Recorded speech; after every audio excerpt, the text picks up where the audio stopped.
Hello আমার শিক্ষার্থী বন্ধুরা, আজ আমি তোমাদের সাথে আলোচনা করব অধিবর্ষ বা লিপ ইয়ার বিষয়টি কি। দেখো, আমরা কি জানি, সূর্যের চারিদিকে পৃথিবীর একবার পূর্ণ পরিক্রমণ করতে সময় লাগে প্রায় 365 দিন 6 ঘন্টা।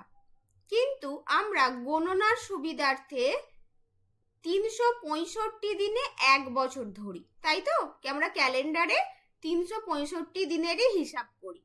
তাহলে এই যে 6 ঘন্টাটা তো অতিরিক্ত থাকছে।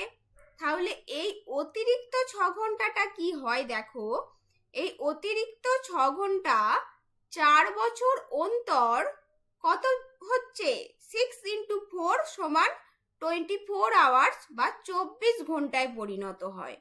আর আমরা কি জানি 24 ঘন্টা সমান কত, একদিন। তাহলে 4 বছর অন্তর আমরা এক্সট্রা একদিন পাচ্ছি। এই অতিরিক্ত একদিনটা 4 বছর অন্তর ফেব্রুয়ারি মাসের দিন সংখ্যার সঙ্গে যুক্ত হয়ে আমাদের ইংরাজি বাকি মাসগুলো, অর্থাৎ ফেব্রুয়ারি মাস ছাড়া বাকি মাসগুলো হয় 30 দিনে আর না হলে 31 দিনে হয়।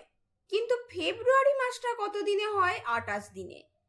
4 বছর অন্তর এই ফেব্রুয়ারি মাসের সাথে যুক্ত হয়ে ফেব্রুয়ারি মাসটিকে 28 + 1 সমান 29 দিনে করে এবং বছরটিকে 365 + 1 সমান 366 দিনে হয়ে যায়। তার মানে কি, বছরটিও একদিন বেড়ে যায়।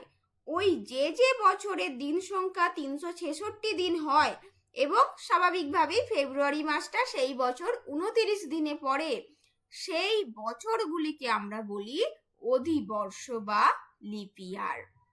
আর আমাদের এই অধিবর্ষ বা লিপ ইয়ার নির্ণয় করার নিয়ম কি, আমাদের 4 দিয়ে বিভাজ্য করতে হয়, 4 দিয়ে অর্থাৎ ভাগ করতে হয় সেই বছরটিকে। যদি ভাগশেষ না থাকে, অর্থাৎ একদম ভাগ মিলে যায়, তখন সেটিকে আমরা বলবো লিপ ইয়ার বা অধিবর্ষ। দেখো 2020, 2024, দেখো 4 বছর গ্যাপে গ্যাপে হয়েছে। 2028 এবার আমাদের লিপ ইয়ার পড়বে। 2024 সালটা কিন্তু লিপ ইয়ার ছিল, 4 দিয়ে ভাগ করলে কিন্তু এখানে ভাগফল মিলে যায়, তাই এই সালগুলো আমাদের লিপ ইয়ার।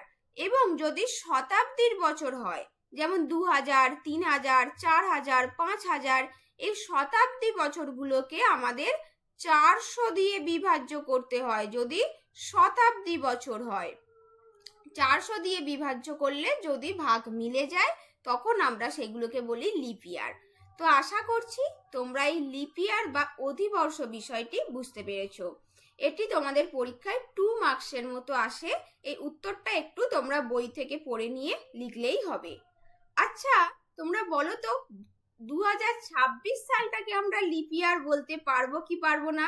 যারা ভিডিওটি দেখলে, তোমাদের কাছে আমার রিকোয়েস্ট, এই 2026 সালটি লিপ ইয়ার কি লিপ ইয়ার নয়, এটি তোমাদের কাছে আমার প্রশ্ন রইল। এই প্রশ্নের উত্তরটা তোমরা অবশ্যই কমেন্টে জানিও। আর যদি আমার এই ভিডিওটি ভালো লাগে, লাইক করো এবং আমার চ্যানেলটি সাবস্ক্রাইব করে দিও। সকলে ভালো থেকো, দেখা হচ্ছে নেক্সট ভিডিওতে।